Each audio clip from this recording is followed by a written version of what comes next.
Hello guys, my name is Gunnar Hamann. I'm a photographer, a light painter, so I shoot lots of photos at night.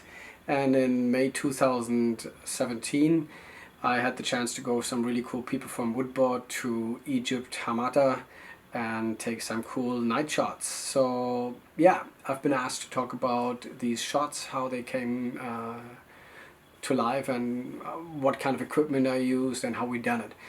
This is what this video should be about.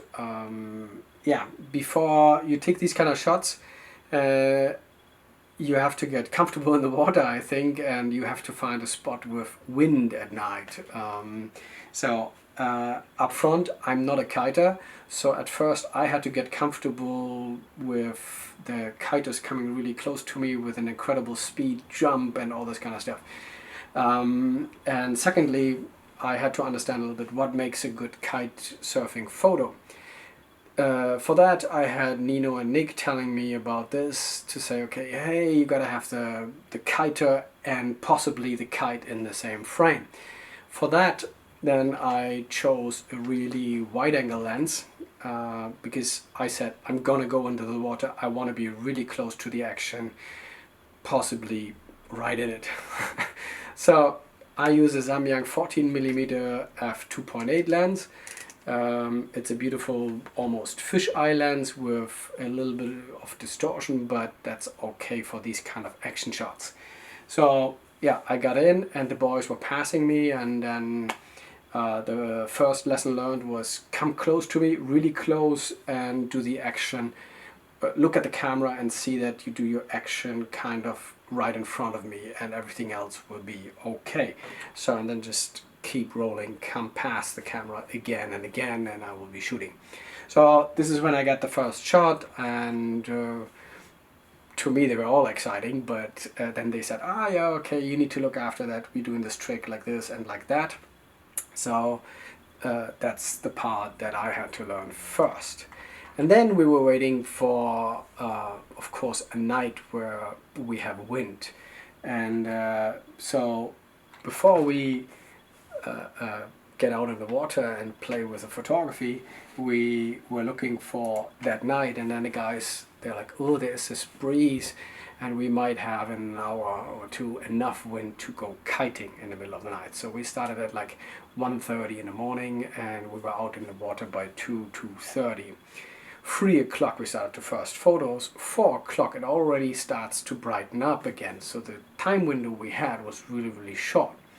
For the photography this is extra complicated because the light changes so much, you really have to readjust your settings. So in the beginning you may have something stable, but later on you have to change everything. But that's playing around and try and error. Okay, for the photography itself, we started to put some LEDs onto the board. I put a little power bank in the back, sealed it a little bit, put a little switch so they can turn on and off the LEDs. And they broke really quick after a while, maybe 10-15 jumps, and they were kind of out. So the first photos you see, they actually have some lights attached to the board. The rest is only taking by lighting up the kiter itself.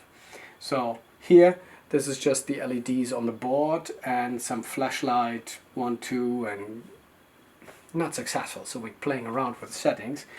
But after a while we start to get the heck of it and start to understand. So here you see the LED stripe, and then we have a little bit the kiter lit up. Again, not very exciting. They had to get comfortable, they didn't see much, so we put some lights to get some orientation. And then they got more brave and started to do some tricks, and I also got more comfortable. And so in the second part, how do we freeze the action? So for that I use a standard flashlight. Since I have a Canon, I use hopefully one of the most powerful, easy to transport, still portable flashlights. It's a Canon 600R.2 on the manual mode, and then I just simply push the button when I thought the action is what's supposed to be in the frame. The second part, to actually light up the Kite, we used a big torch from Lenser. That's an X21.r.2. The advantage here is it has some 3000 something lumen, and it's focusable by pushing in and out the lens system. And it also has different kind of modi, so there's also a strobe mode, which we use. I explain that in a moment again. So here, the LEDs on the board and the torch lights up the Kite. For that, I needed some help because I can't do that by myself. What you don't want to do is, you don't want to put the torch right next to the camera. You want to have it a little bit offset, so that way it doesn't look flat. So that was Manfred's job. Manfred was some kind of 10-15 meters away from me on the right hand side. And on my command, he turned on and off the flash and lit up the kiter and the Kite. And I was using the flashlight. So procedure was, the kiter turns around and around, here the LEDs, I flash the kiter, and Manfred was lighting up the Kite. So far so good. Doesn't look too exciting because there's no action really, but we got the settings slowly to where we wanted to be. But then we also saw that there is this kind of mist in the picture. We actually had, after each shot, the fog on the lens, so we had to clean it. There was a second step. What I use also in light painting is this kind of hood. So we started the camera with the hood on, and that's where Natty came in. So we had the camera already started, and on 3, 2, 1 the hood came off, the kiter comes along, I push the button with the flash, and in the meanwhile, or at the same time, Manfred far on this end was turning on the flashlight, pointing at the kiter and or the Kite, depending on what we wanted to do. And this is how we slowly got to those kind of images where the LEDs are shown here in the frame. The splashing water is frozen by the flashlight, the camera flash, and here this green, and the Kite here is lit up by Manfred with the big torch. So this is really a joint effort photo. It doesn't just take one. I mean, I could go with hands, but it's really difficult to have a 10-meter long arm. You can try, and it doesn't look too bad. For the later tries, when the guys got more and more brave, they did some jumps, we get some really exciting shapes, and this is what you see in the magazine. When the LEDs essentially broke, we wanted to change the strategy. Also, it became almost day. So we changed the settings, so when in the beginning we had something like f2.8 ISO 640, we had to change a little bit and put more light, more flash onto the kiter, so in full mode, and also the torch.